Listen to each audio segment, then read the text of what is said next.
안녕하십니까. 알코올 중독 회복 중인 아들 박입니다. 나의 어릴 적 나의 친구들은 무엇을 하며 살고 있을까 하고 어린 시절을 생각해 본 적이 있었습니다. 내 학창 시절의 젊은 것들은 나를 기억하고 있을까 하고요. 술에 미쳐 어린 시절을 돌아볼 여유조차 없었던 것을 이제 회복의 길에 들어서니 순진했던 시절이 생각이 나요.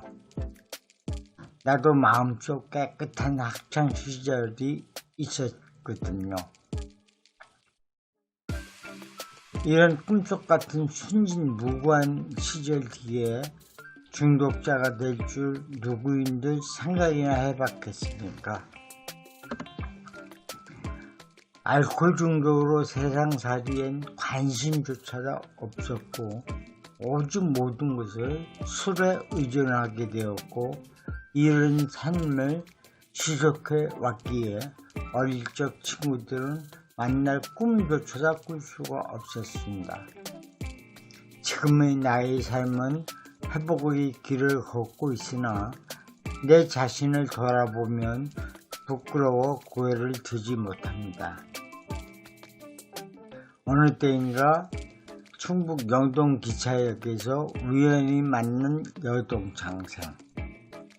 잠시 차 한잔 마시자며 내 친구들의 동선을 알아보고자 했습니다. 그러나 그도 전근이 많았던 아버지 때문에 이사를 자주 한지라 알 수 없었다고 합니다.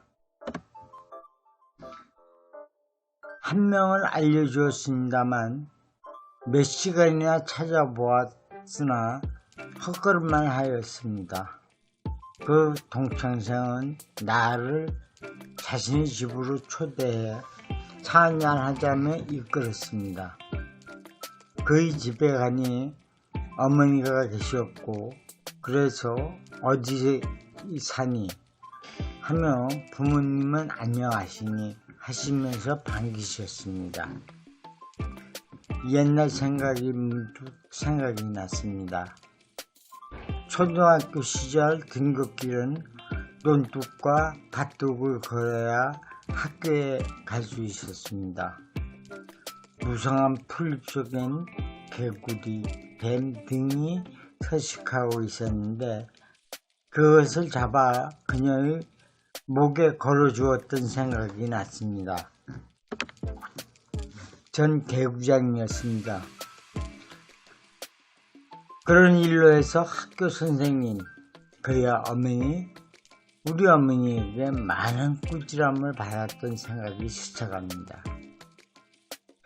잘은 모르지만 어린 시절 친구들은 잘 되어 있으리라고 생각합니다. 제 서울 학창 시절은 전학통지서가 1년 휴학한 뒤에야 학교를 다닐 수가 있었습니다. 1년의 휴학기간은 어머니의 일손을 도우며 세상을 일찍 경험을 했습니다. 어머니가 봉투를 붙이면 전 그것을 시장을 돌며 팔았습니다.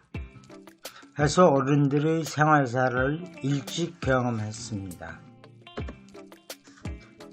착하게 살아가시는 어른들도 많았지만 술에 취해 비틀거리고 싸움하는 어른들도 많이 보고 살았습니다. 어릴 적 그런 모습들은 성장에까지 영향을 받았나 싶습니다. 저희 집에는 부모님과 형, 나와 남동생, 여동생 둘, 5남매였습니다. 60, 70년대 시절인지라 어린 나에게 비춰진 환경은 모두가 가난한 생활이었고 아침이면 연탄가스에 취해 넘어지고 구토 하는 일도 많았습니다. 형은 소년기였지만 도난동에 사시는 고모님의 쌀가게에서 돈을 벌어 집에 보탬을 주었던 걸로 기억합니다. 이런 가난한 생활에 학교는 다녔으나 공부는 뒷전이었습니다. 저는 둘째 아들로 저희 집에서는 처음으로 교복을 입는 영광을 얻기도 했습니다. 입학식에는 처음 먹어보는 짜장면도 먹어보았습니다. 저는 어머니와는 대화를 하였지만 아버지와는 워낙에 근엄하고 무서운 분이시라 대화가 없었습니다. 제겐 아버지가 어려웠거든요. 제 남동생들은 막내였으므로 재롱을 부리며 성장을 했지만 형과 저는 아버지가 어려웠습니다. 형 앞에서도 담배를 피운 것이 20대 후반에서야 가능했습니다. 저희 집안은 술을 마시는 고 어지럽게 하는 분은 없었습니다. 사촌형과 외사촌이 저희 집에 기거하고 있었는데 자주 술에 취해 집에 들어오는 것을 자주 목격은 했습니다. 이것의 영향을 그것은 아닌 것 같고 집 주위의 환경이 술집이며 극장, 유흥가들이 질비한 것도 그런 것 같기도 하고 이것으로 나의 행위를 합리화하기도 그렇고 모두가 나의 잘못된 생각과 행동이 이 지경에 이른 것 같습니다. 누구를 탓하겠습니까? 졸업절하지 못하고 마신 것도 나이고 정신 차리지 않고 망상에 젖어서 헛된 생각을 한 것 역시 나인 것을요.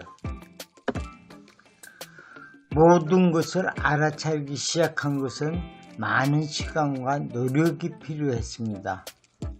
단주 2년이 되기까지는 고양시 중독통합관리지원센터의 임지연 복지사님의 헌신적인 도움이 없이는 불가능했을 겁니다. 한 달에 2회 방문 상담과 수차례의 전화 상담으로 나의 삐뚤어진 생활을 바꾸어 놓으신 분이기 때문입니다. 어느 정도 술판에서 벌어지는 말들이 거칠잖아요. 쌍도도 섞어가면서 말이죠. 그런데 이쁜 말로 하라고 해서 자꾸만 꾸지람에 바싹 쫄아 응해야만 했습니다. 곱게 생기셨지만 무서울 때도 있습니다. 처음엔 상담 위주였지만 줌으로 고중생의 알코올 중독 교육도 듣고 술에 대한 모든 것, 가족교육 등이 주된 강의였기에 나의 귀는 쫑긋해야만 했습니다. 이 시간은 하루 일과이기도 했습니다. 한 중독자의 삐뚤어진 음주 습관을 바로잡기에는 쉬운 일이 아닙니다. 여러분도 아시다시피 12단계 12전통은 알코올 중독자라면 한 번쯤은 펼쳐보았을 것입니다. 고중센에서는 이 과목을 매주 3차례 전문 강사를 초빙 줌으로 강의하고 있었습니다. 이뿐인가요? 비누 만들기, 식물원 탐방, 방향제 등 우리 알코올 중독자들에게 정서적 치료에 얼마나 필요한 것인가요?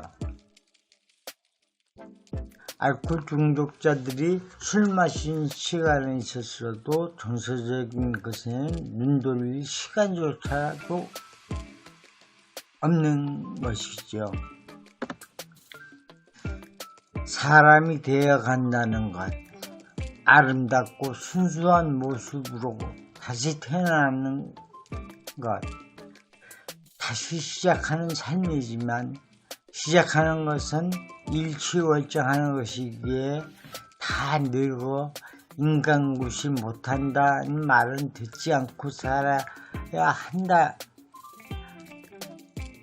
것이기에 나의 결심은 늦은 듯 하지만 참 잘한 짓이다 라고 생각합니다. 하루하루 참 인간으로서 거듭남으로 마지막 그날까지 최선을 다할 것입니다. 감사합니다.